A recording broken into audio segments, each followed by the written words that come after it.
Oral sex, cunnilingus, fellatio. Yep, this episode is on oral sex.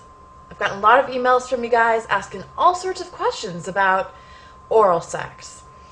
Most of them, it's some sort of problem, and some are big problems, some are small. You guys just kind of wanted a bit of insight or information.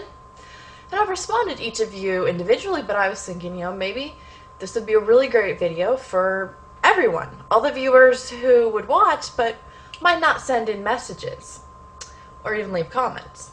So, what about oral sex?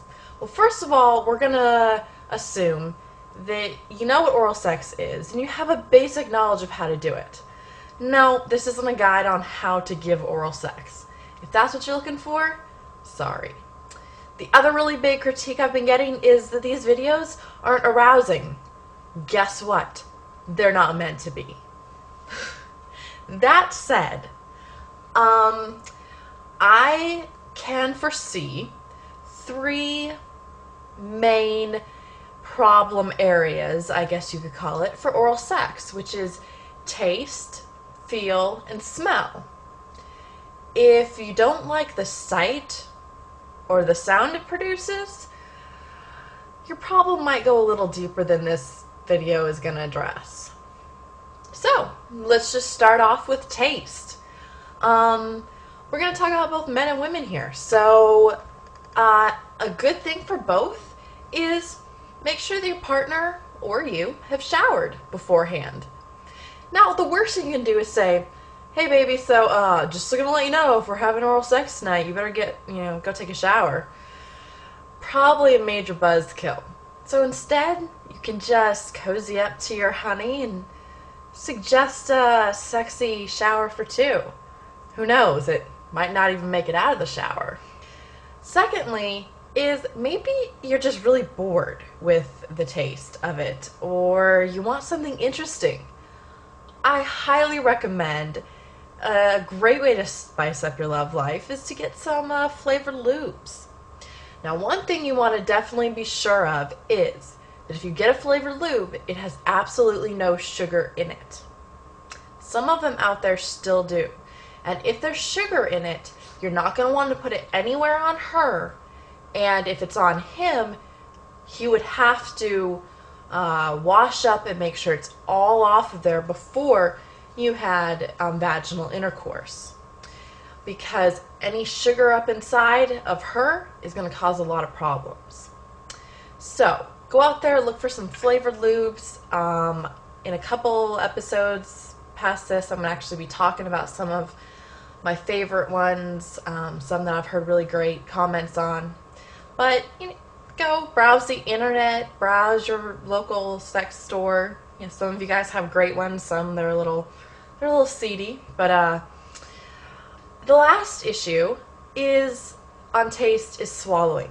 Men and women kind of have different views on this. I've actually talked to I wouldn't say a lot. I've talked to some gay men.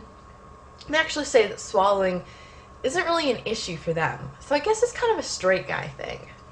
That they really want to see the girl swallow, and maybe that just shows that she's really into it and she's really enjoying it. But keep in mind, that's totally not a necessity. Girls, if you hate, if it hits the wrong place in your mouth and you just can't change that no matter what you try, if it has a particularly bad taste to you, you really have 2 options. You can either have him let you know right before he's about to come and finish off with your hand, or you can have him come in your mouth but then immediately spit it out. And if you keep it toward the front of your mouth, you're going to have the minimal amount of taste involved. So that's taste. As for feel, a lot of times with oral sex, people complain of neck aches or of just fatigue, especially men out there, because it kind of takes your girl probably a little longer than it takes you to reach orgasm. So,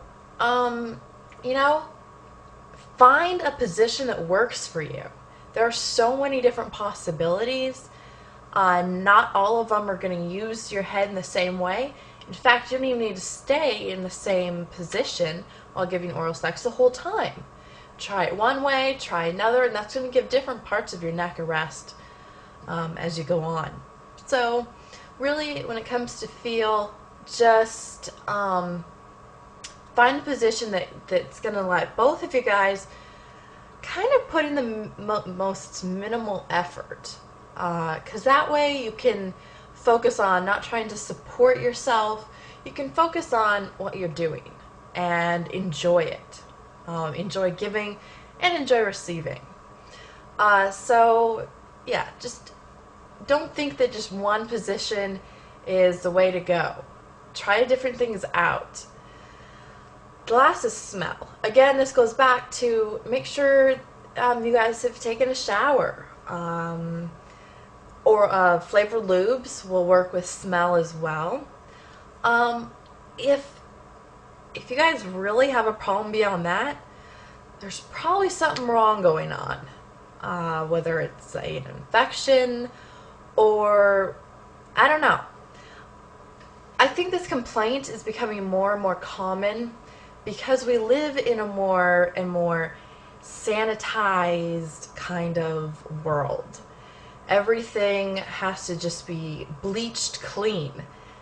Whereas before, or even now it can be this way, the smell itself has a ton of pheromones in it, and it can be incredibly arousing.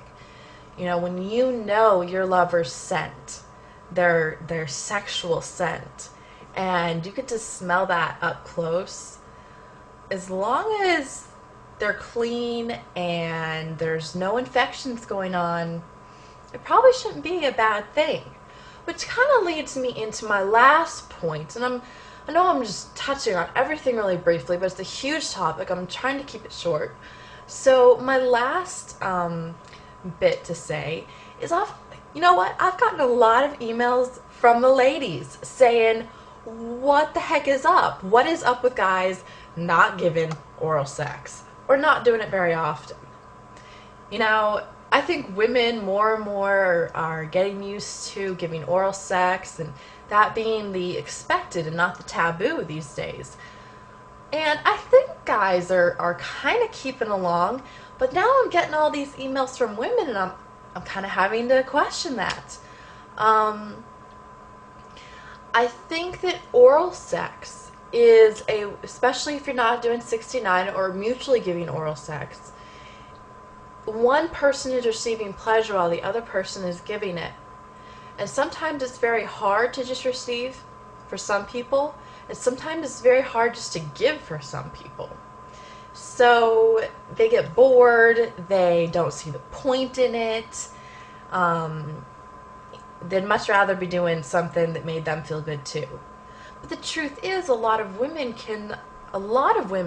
report only being able to orgasm through oral sex. So men, by saying, yeah, you know what, I'd rather be having sex, like vaginal sex, you might be completely depriving your partner of an orgasm, or maybe just the most intense orgasm. She might be able to orgasm from intercourse, but she might even be able to orgasm more or harder or more intensely through oral sex. And so if you don't enjoy giving oral sex, or if your partner is having issue with giving oral sex and you've covered the taste, the feel, the smell, you know you're good to go, I think you really need to start questioning what kind of relationship you have, what kind of physical relationship you have, the give and take that's there. Is your partner willing to just give you pleasure without expecting it in return, like right away, like, okay, my turn, or just having to rush on to vaginal intercourse? That's only a question, you know, you can answer, and it's only something you can judge. I'm not going to tell you it's a bad relationship if your partner is unable to just give pleasure without the promise of return. But it's something I think you need to think about. And it's something you should be able to talk about with your partner. Again, all these issues a lot of you guys come and send me messages and you talk to me, and that's great, and I can listen and I can give you guys some advice maybe, or just some information. You guys can do what you want with that information, but in the end, it's about talking to your partner. So, trying to wrap it up, that's my my take on oral sex. Is it's a great opportunity just to show your partner that you care about how they feel, you care about their satisfaction, and experiment with it. You know, enjoy. That's the whole point of having a physical relationship with somebody. So, this is my last sex ed series for the month. Not that I did one before this month. I'm going to be doing a lot of stuff. Next time you guys see me in an advanced sex ed issue, I'm going to be in a different location because I'm going away for the summer, but I promise I'll be around and I have more to bring you. So I hope you guys enjoyed this. Please leave comments, video responses if you want. Message me if I didn't cover something. Hey, it's great. And I will be talking to you guys really soon. Again, next issue, I promise, is going to be BDSM. But I have something kind of a little more interesting maybe for you guys than just me sitting here talking to you guys on the camera. So, we'll see. I love you all. Keep the messages coming. I'll try and respond to them, although the next 2 weeks are really busy. So if you send me a message and I don't get to it for a full 2 weeks, don't freak out. I will get to all my messages when I'm done with the chaos, which will be around May 2nd. So, I will see you guys soon. Thanks for joining me for another Advanced Sex Ed issue. I'll see you guys next time.